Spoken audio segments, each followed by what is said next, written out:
a collective security alliance. You, as our country's chief architect of our foreign policy, are you going to make the Philippines as a member of the Quad? Why and why not? Professor Carlos's question will be addressed to Secretary Norberto Gonzales first. Well, we will always be part of arrangements like that. And yes, it's important.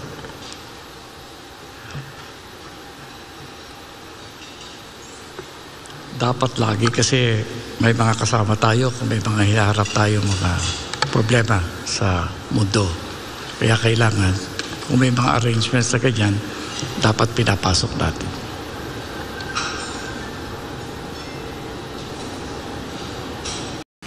I think Secretary Ernie Abella. Yes. The Philippines needs to retain an independent foreign policy, and in which case it needs to be able to dance between the two great powers. As we can maintain relationships with them, but not to join, however, because we need to be able to maintain that specific independent stance. We can relate with either one, the other one, but at the same time, we need to retain our independence and be able to sustain our own sovereignty. Thank you. Yeah, but Mr. Abella, remember, you're still linked to the United States of America because of the Mutual Defense Treaty. That's true. So the Quad is composed of, well, so-called democracies. And so are you more leaning towards being part of the Quad or some other collective security arrangement? It's not a question of leaning more, but the question of being able to maintain both while maintaining a balance. Yeah, I have a problem with the concept of independent because it's like you're sitting on the fence. Is that what you mean? No, I mean to say that we need to be able to make our own stands and be able to make our own decisions without undue influence from anybody.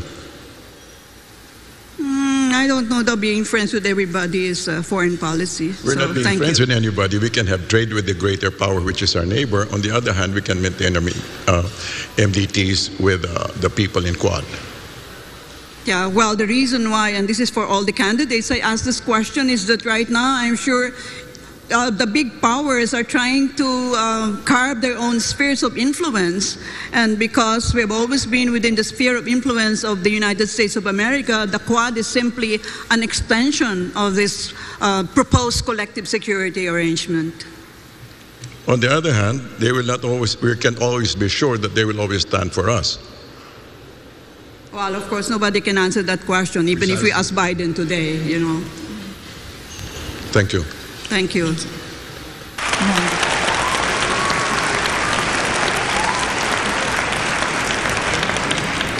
Senator Marcos. Yes, I think any of these agreements we should, of course, encourage, as long as it is very clear to us what is the advantage to the Philippines. What the professor just mentioned was she spoke about the great powers trying to carve out spheres of influence. I reject that model that I believe no longer applies in the geopolitics of the modern world.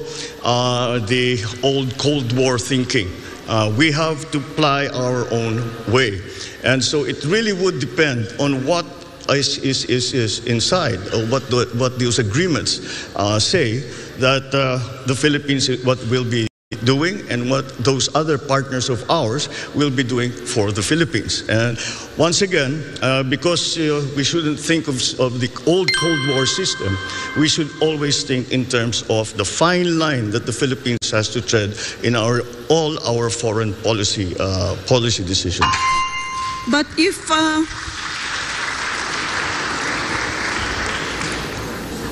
Mr. Marcos, if you reject the concept of spheres of influence, does that mean you're going to scuttle the Mutual Defense Treaty when you become President of the Republic? By no means. Linked to the United States of America as a defense ally. No, by no means. The relationship with the United States, our special relationship with the United States, is not something that we can treat, be cavalier about. It is a very important one. And it has stood us in good stead for over 100 years. And that, I think, will never disappear from the Philippine psyche, the idea and the memory of what the United States did for us and fought with us in the last war. And so that is a specific part of our foreign policy.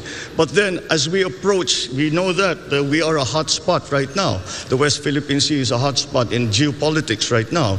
And that is why we still have to find our own line in terms of all of these arrangements. Except the one simple principle is that we will not cede 1 square inch of the Philippines to any country.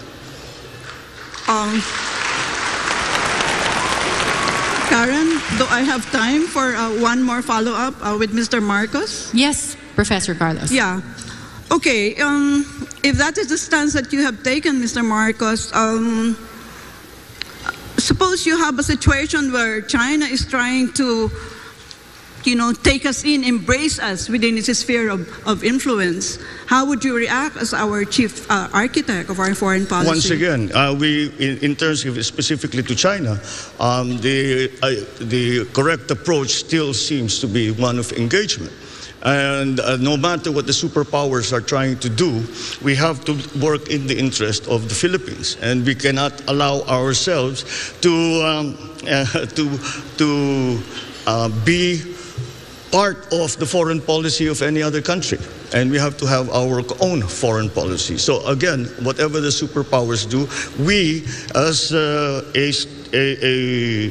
highly strategic geographic, are having a highly strategic geographical location in the world, really have to walk that very, very fine line between these great powers who, I always say, these are great powers, we are in between. If they sneeze at the same time, we disappear from the map. And that is something that we always have to keep in mind.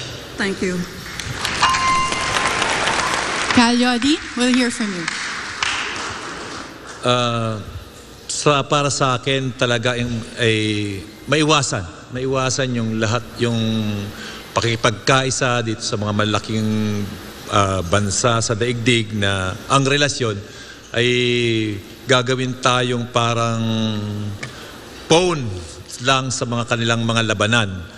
Ang aking naiisip talaga ay maging unaligned ang ating bansa sa mga malaking kapitalistang bansa sa daigdig, tapusin yung ating military agreement sa US, yung Mutual Defense Treaty, yung BFA, yung EDCA, at pati yung relasyon natin sa China na dihadong-dihado tayo. Makipagkasundo lamang tayo doon sa mga bansa nagagalang sa ating mga karapatan, sa ating soberanya, sa ating territorial integrity, sa ating mga panuntunan. Any follow-up questions, Professor Carlos? Yeah, Mr. De Guzman, kung gusto ninyong non-aligned po tayo, ay saan po tayo tutukod? Alam niyo naman ng ating military yung pinakamahina sa buong ASEAN region. So, ito ba ay aspiration mo lang bilang chief executive? Or is non-alignment, this is still something that will wash in international politics now? Non-aligned tayo doon sa mga bansa na magagamit lamang tayo sa kailang mga interes. Lalo na sa kasalukuyan ng sitwasyon ngayon na yung China halos at Amerika ay may trade war at nagigirian sila. Huwag na tayong makisangkot sa kailang girian. Makipag-align tayo sa mga bansa na nagsusulong ng pagkakaisa, kapayapaan at economic ang mas focus ng pagkakaisa at pagtutulungan. At hindi yung papanig sa Amerika o sa China, lalo na sa usapin ng West Philippine Sea na siya ang mainit na usapin sa ngayon. Magagamit lamang tayong phone ng sino man sa kanila. Kaya dapat makipagkaisa tayo sa mga bansa dito sa Southeast Asia at tayo ay magtulungan para sa ikauunlad ng mamayan. Iwasan natin ang giyera.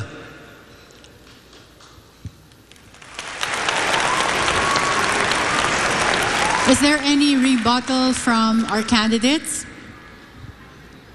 I can see Professor Carlos wanting to be part of the debate. I'm sorry. I hope I'm not dominating the questions, Karen. No, You it's just okay. strike me down, if I need to shut out. Yeah. Yes, we've budgeted the time. If there are no reactions from the candidates to each other's answers, we are allotting the additional time to follow-up questions from our Can panelists. I just do one follow-up with Mr. De Guzman? Of course. Okay. Well, I'm interested in the concept of non-alignment because, I don't know that it's like once upon a time we talked about that. So, sino hong mga bansa kaya ang ating, anong pangalan nila? Ang ating sasamahan? Dahil sinabi ninyo ay sasama tayo sa mga non-aligned countries because most countries have cast their lots with either the United States of America, with Russia, or with PROC. So saan tayo? Diyan lang ba tayo nakaupo sa bakod? Ang gusto natin ay hindi dependent, kundi isang independent foreign policy at makikipagkasundo tayo. Hindi naman tayo magpuputol, kundi makikipagkasundo tayo sa mga bansa na re-respeto doon sa ating sovereignty at territorial integrity. Mas ganon. At ang mas makakakapit natin sa kasalukuyan, lalo na sa usapin ng West Philippine Sea, ay itong mga Asian country. At yan ang ating makakakampi sa kasalukuyan. At hindi, ayaw ko talaga na pumanig sino sa kanila, sa Russia, sa China, na nagsusulong lang naman ng kanilang personal na interes at hindi sa interes ng kapayapaan at kaunlaran ng buong daigdig. Salamat po. Thank you, gentlemen. If there are no rebuttals for this issue, we can proceed with the next panelist's question. So, no more rebuttals? Okay.